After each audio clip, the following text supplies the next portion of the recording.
We're on day 22, and we're going to talk Mhm. about when people are burned out, or maybe when people are going through a dry spell. Mhm. Because we have Zechariah, who's had a life of disappointment because they've never gotten pregnant.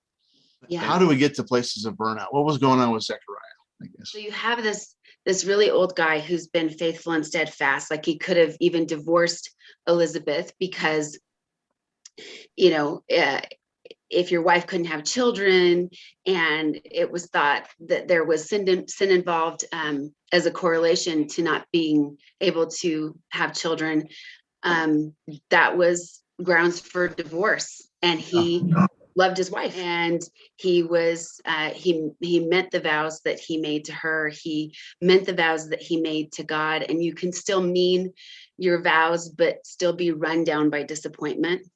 I imagine he has this duality of what an honor, what a privilege. This is the one and only time I'm going to get to do this. I'm an old man. I've waited my whole life. I'm a Levite. I am a priest. It is finally my turn to do this amazing honor and just be as close to God in my flesh as is ever possible for me to be on this side of heaven. And then I just actually try to picture it in my mind. We have this burning incense, probably in this little golden bowl that's full of hot coals, and we have this incense, and the smoke from the incense is rising up. If I'm Zechariah, I might be feeling like, how many times has my prayer gone up to you like this incense is going to you? And I suffer the scorn and ridicule of my peers and my people. And I walk the walk, and I do the thing I'm supposed to do. And I'm a good man and a faithful husband, and I married a good woman. And I can't really find any reason to not have the blessing that everybody else has been given around me, and to be treated less than or shamefully, or have my wife be ridiculed in any way because we don't have something we don't have control over. I cannot imagine the complex swirl of emotions and the pushes and pulls, both for his physical life and well-being, and also his spiritual life and well-being.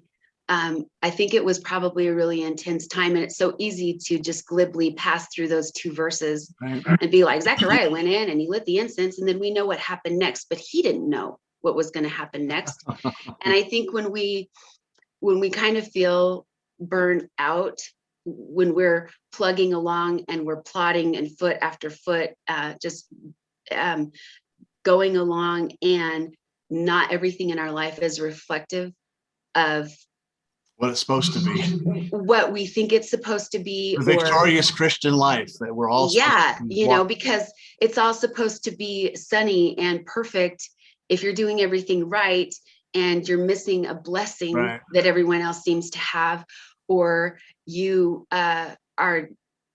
you're operating more out of obligation than out of spiritual joy. I think we all kind of go through those seasons of life where we're like, I thought I was doing what I was supposed to do. It doesn't seem to make much of a difference. I just kind of wish I had the things that I want to have, and I've done the numbers and the figures and the math, and I really can't see why I haven't been given those things. And so it's frustrating, but I'm not going to renounce what I know to be true just because I am not seeing what I want to see. Because it doesn't seem to be currently true in my life. Yeah. How many of us feel like disappointed in God, and how many of us feel like partial or poser believers?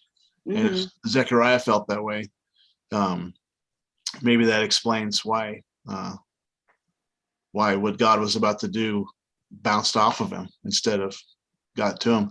A lot of people scoff at the idea that, maybe if you just get to church, things will be better, and or some big day at church, because it's like, well, who cares? It's another day. It's just more of the same. But here, Zechariah is in church, and apparently God knew the day that he would draw the lot, or God had something to do that choice, because that was the day things were going to change. The most that we're capable of is not equivalent to what God is capable of. And that even if it feels like it's not happening for you, don't stop. Your prayers are not wasted. The designs on your life are, he says that he's for us. He says that he's our shield and our comforter and just keep going. Just keep going. Just keep showing up, because he will always be there when you do, even if it's not in the way that you wanted, even if it doesn't feel like it. He's not going to stop showing up for you. And so don't stop showing up. Amen.